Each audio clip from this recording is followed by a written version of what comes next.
अस्सलाम वालेकुम। आज का हमारा टॉपिक है वाइट ब्लड सेल्स। लेक्चर को स्टार्ट करने से पहले मैं बताती चलूँ कि आप मेरे channel daily dose of education को लाइक करें, शेयर करें और सब्सक्राइब करें और बेल आइकन पर क्लिक करके और वीडियोस को सिलेक्ट करें ताकि आपको नए आने वाली वीडियोस की नोटिफिकेशन मिलती रहे। तो हमने अपने प्रीवियस लेक्चर में रेड ब्लड सेल्स का जो है टॉपिक डिस्कस किया था उसकी साइट ऑफ फॉर्मेशन, उसकी क्लासिफिकेशन, उसका नंबर और उसका हमने सारे इम्पॉर्टेंट पॉइंट्स डिस्कस किए थे। आज हमने सेल लाइक बॉडीज़ में ही वाइट ब्लड सेल्स जो है उसको डिस्कस करना है।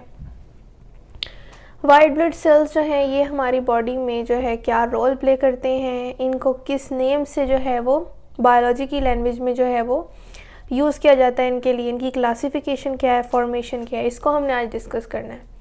सबसे पहली बात कि वाइट ब्लड सेल्स का दूसरा नाम है ल्यूकोसाइट्स। ल्यूकोसाइट्स कहा जाता है वाइट ब्लड सेल्स को, और वाइट ब्लड सेल्स हमारे इम्यून सिस्टम के साथ रिलेटेड होते हैं, यानी हमारी बॉडी का इम्यून सिस्टम इन्हीं की वजह से है।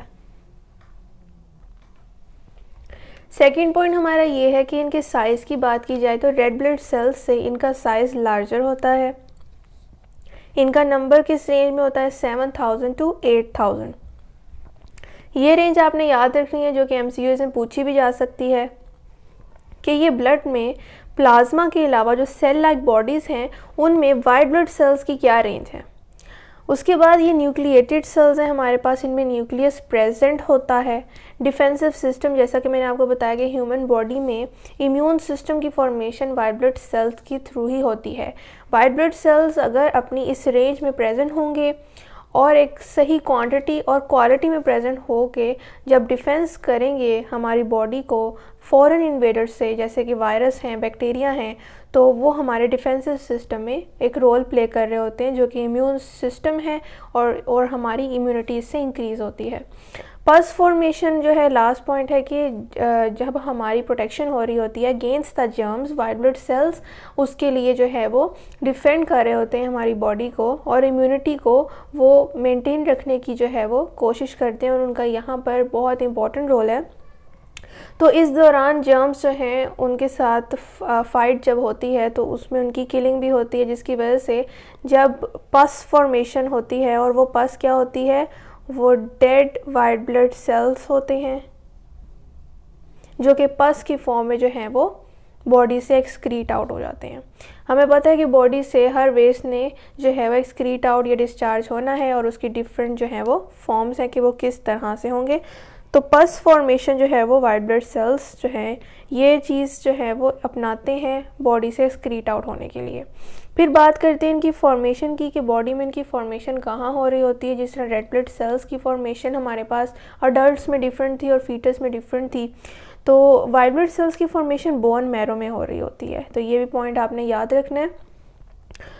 और हमारे पास अगर क्लासिफिकेशन की बात की जाए तो वाइट ब्लड सेल्स की जो टाइप्स हैं वो on the basis of the presence of granules हैं, कि ग्रेन्यूल्स जिन वाइट ब्लड सेल्स में होगा और जिनमें नहीं होगा उनकी बेस पे इनको ए ग्रेनुलोसाइट्स, ए मीन्स एब्सेंट, और ग्रेनुलोसाइट्स में जो है वो क्लासीफाई किया गया है। ए ग्रेनुलोसाइट्स मीन्स कि जिनमें ग्रेन्यूल्स प्रेजेंट नहीं हैं, और ग्रेनुलोसाइट्स मीन जिनमें ग्रेन्यूल्स प्रेजेंट हैं। अभी हम ग्रेनुलोसाइट्स की अगर बात करें तो उनमें शामिल है बेसोफिल्स, यूसिनोफिल्स एंड न्यूट्रोफिल्स। इसको याद रखने की एक निमोनिक है बेन, जिससे आप इसे याद रख सकते हैं। बेन जो है उसकी मदद से आप फर्स्ट लेटर को याद रख सकते हैं कि बी से बेसोफिल्स, ई से यूसिनोफिल्स एंड एन से न्यूट्रोफिल्स। और ए ग्रेनुलोसाइट्स में हमारे पास मोनोसाइट्स इन्वॉल्व हैं और लिम्फोसाइट्स इन्वॉल्व हैं। लिम्फोसाइट्स के भी आगे से मज़ीद टाइप्स हैं जो कि हम इम्यूनिटी में पढ़ेंगे। खैर अभी आपको सिर्फ उनके नेम बता दूं कि बी लिम्फोसाइट्स हैं और टी लिम्फोसाइट्स हैं। ये हमारे पास लिम्फोसाइट की फर्दर टाइप्स हैं। खैर ये चीज़ हम इम्यूनिटी में डिस्कस करेंगे, लेकिन जो हमारे पास जो बेसिक क्लासिफिकेशन है WBC की वो है ग्रेनुलोसाइट्स और ए ग्रेनुलोसाइट्स। अब हम step by step in granulocytes में मौजूद वाइट ब्लड सेल्स को और ए ग्रेनुलोसाइट्स में मौजूद वाइट ब्लड सेल को डिस्कस करेंगे, उनका रेड ब्लड सेल से कंपैरिजन, उनकी quantity according to the whole white blood cell. तो ये चीज़ हमने डिस्कस करनी है ग्रेनुलोसाइट्स और ए ग्रेनुलोसाइट्स के कंपैरिजन में।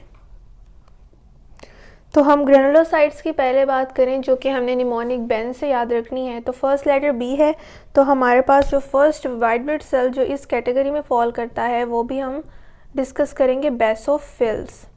बेसोफिल्स वाइट ब्लड सेल्स की वो टाइप है जिनमें हमारे पास ग्रेनुलोसाइट्स यानी ग्रेन्यूल्स तो प्रेजेंट होंगे और as a whole white blood cell में न्यूक्लियस भी प्रेजेंट होता है, तो न्यूक्लियस की भी डिस्कशन होगी कि बेसोफिल्स हमारे पास ऐसे वाइट ब्लड सेल्स होते हैं जिनमें न्यूक्लियस बाइलोब्ड होता है, यानी हमारे पास जो न्यूक्लियस प्रेजेंट होता है उसकी शेप अगर हम देखें तो वो बाइलोब्ड है। ये पॉइंट आपने बेसोफिल्स के जो है वो कैटेगरी में याद रखना है। दूसरा ये कि इसका साइज़ जो है वाइट ब्लड सेल से रेड ब्लड सेल से 2 टाइम्स लार्जर है। White blood cells red blood cell से लार्जर होते हैं, लेकिन उनमें भी डिफरेंट टाइप्स हैं जो कि रेड ब्लड सेल से डिफरेंटली जो है वो लार्जर होते हैं। तो हमारे पास जो थर्ड पॉइंट है वो है कि इनकी quantity as a whole in white blood cells, तो ये लेस देन 1% प्रेजेंट होते हैं in of the total of white blood cells, कि पूरे वाइट ब्लड सेल्स में लेस देन 1% हमारे पास बेसोफिल्स होते हैं। और हमारे पास इनका अगर हम फंक्शन देखें तो ये रिलीज़ करते हैं हेपेरिन, जो ये एक प्रोटीन है जो कि प्रिवेंट करती है ब्लड क्लॉटिंग को, और साथ ही साथ हिस्टामिन को भी ये रिलीज़ करते हैं जो कि इन्फ्लेमेशन कॉज करता है, एलर्जिक रिएक्शंस में इन्वॉल्व होता है। तो ये हमारे पास बेसोफिल्स के इम्पोर्टेंट पॉइंट्स आ गए जिनको हमने डिस्कस किया। अब हम नेक्स्ट जो है वो पॉइंट की तरफ चलते हैं जो कि है हमारे पास ईओसिनोफिल्स। ये भी बेसोफिल्स की तरह हमारे पास बाइलोब्ड होते हैं। फर्स्ट पॉइंट हमारा जो है वो याद रखने में आसानी हो जाएगी। सेकेंड पॉइंट ये है कि इनका साइज़ भी 2 टाइम्स होता है ऑफ रेड ब्लड सेल, यानी लार्जर होता है। इनका अगर नंबर देखें तो वो 2% होता है ऑफ वाइट ब्लड सेल्स, यानी कि ये अबंडेंट है बेसोफिल्स के मुकाबले में। इनका अगर हम फंक्शन देखें तो ये इनएक्टिवेट कर देते हैं इन्फ्लेमेशन को, जो कि बेसोफिल्स के केस में हिस्टामिन जो है वो कॉज कर रहा था, और साथ ही साथ ये अटैक करते हैं पैरासाइट्स को, जो कि हमारी बॉडी की इम्यूनिटी को डिस्टर्ब करते हैं। ये हमारी फर्स्ट 2 टाइप्स है ग्रेनुलोसाइट्स की। लास्ट टाइप है हमारे पास न्यूट्रोफिल्स। न्यूट्रोफिल्स हमारे पास लास्ट हैं वाइट ब्लड सेल जो कि ग्रेनुलोसाइट्स की कैटेगरी में फॉल करते हैं। ये हमारे पास अगर इनकी न्यूक्लियस की बात की जाए तो 2 to 5 लोब्ड न्यूक्लियस इनमें प्रेजेंट होते हैं। सेकेंडली हमारे पास ये भी हमारे पास 2 टाइम्स होते हैं साइज़ में रेड ब्लड सेल से लार्जर। थर्ड पॉइंट हमारे पास ये है कि इनकी क्वांटिटी होती है 62% of the total white blood sales. अब इस पॉइंट से हमें एक और बात क्लियर होती है कि ये हमारे पास ग्रेनुलोसाइट्स के केस में अबंडेंट ग्रेनुलोसाइट्स हैं। ये क्वेश्चन आ सकता है कि हमारे पास न्यूट्रोफिल्स, बेसोफिल्स और ईओसिनोफिल्स में कौन से वाइट ब्लड सेल्स ऐसे हैं जो कि ग्रेनुलोसाइट्स की कैटेगरी में सबसे अबंडेंट हैं, तो उसका आंसर हमारे पास होगा न्यूट्रोफिल्स। न्यूट्रोफिल्स सबसे ज़्यादा होते हैं और इनका फंक्शन हमारे पास क्या है, इम्पॉर्टेंट इनका फंक्शन होगा क्योंकि ये अगर अबंडेंट हैं of the total white blood cells तो ये डिस्ट्रॉय करते हैं स्मॉल पार्टिकल्स को बाय फैगोसाइटोसिस। फैगोसाइटोसिस का आपको पता है, सॉलिड चीज़ों को इंगल्फ कर लेना, और इस वजह से ये इन्वॉल्व होते हैं इन मैक्रोफेजेस। मैक्रोफेजेस वो हैं जो कि फैगोसाइटिक एक्टिविटी परफॉर्म करते हैं। फैगोसाइटोस इनको कहा जाता है, जो कि स्मॉल पार्टिकल्स को डिस्ट्रॉय करते हैं और इन्हें इंगल्फ कर लेते हैं और हमारी बॉडी की इम्यूनिटी को डिक्रीज़ होने से प्रोटेक्ट करते हैं। तो यहाँ तक हमारे पास ग्रैनुलोसाइट्स मुकम्मल हुए। अब हमने ए ग्रैनुलोसाइट्स की तरफ जाना है। ए ग्रैनुलोसाइट्स में मोनोसाइट्स और लिम्फोसाइट्स थे। इनका मैं कंपैरिजन ही यहाँ पर लिख देती हूँ, मोनोसाइट्स और लिम्फोसाइट्स।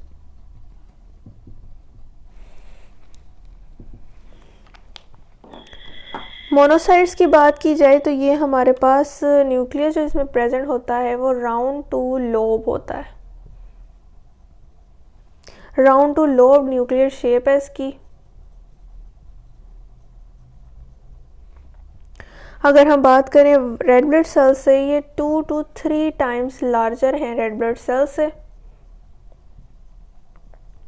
ये पॉइंट आपने याद रखना जो कि चेंज आया है। यहाँ से आप याद रखें कि ग्रैनुलोसाइट्स में 2 टाइम्स ही हैं ये larger as compared to red blood cells, सारे वाइट ब्लड सेल्स। और मोनोसाइट्स में यानी ए ग्रैनुलोसाइट्स में जो मोनोसाइट्स हैं उसमें सिर्फ 2 और 3 टाइम्स का इजाफा आया है। नेक्स्ट पॉइंट है हमारे पास कि इनकी क्वांटिटी क्या है। तो ये हमारे पास होते हैं 3% ऑफ वाइट ब्लड सेल्स।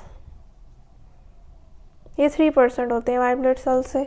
इसको आप यहाँ से याद रखें कि इओसिनोफिल्स 2% थे तो ये उनसे 1% ज़्यादा होते हैं। नेक्स्ट हमारा जो इनका फंक्शन है वो है कि ये मैक्रोफेजेस, जो अभी हमने डिस्कस किया था न्यूट्रोफिल्स में कि हमारे पास न्यूट्रोफिल्स मैक्रोफेजेस में इन्वॉल्व होते हैं जो कि फेगोसाइटिक जो है वो एक्टिविटी परफॉर्म करते हैं। तो मोनोसाइट्स का यही रोल है कि ये राइज करते हैं they give rise to macrophages, जिसका आगे आपको रोल पता है, that destroys larger particles by phagocytosis, जो कि न्यूट्रोफिल्स भी ये चीज़ परफॉर्म कर रहे होते हैं।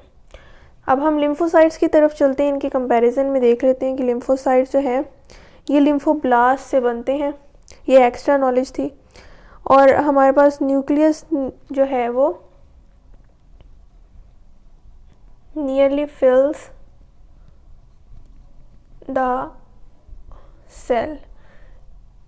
न्यूक्लियस इनका इतना लार्ज होता है कि साइटोप्लाज्म जो होता है वो फिलअप हो जाता है विद द न्यूक्लियस। सारा सेल जो है वो उसमें साइटोप्लाज्म जो है वो पेरिफेरी में मूव कर जाता है और न्यूक्लियस सारी जगह है वो ले लेता है, सेंट्रल पोजीशन में होता है। तो फर्स्ट पॉइंट हमारा ये हो गया। अगर इनकी साइज़ की बात की जाए तो ये हमारे पास स्लाइटली लार्जर होते हैं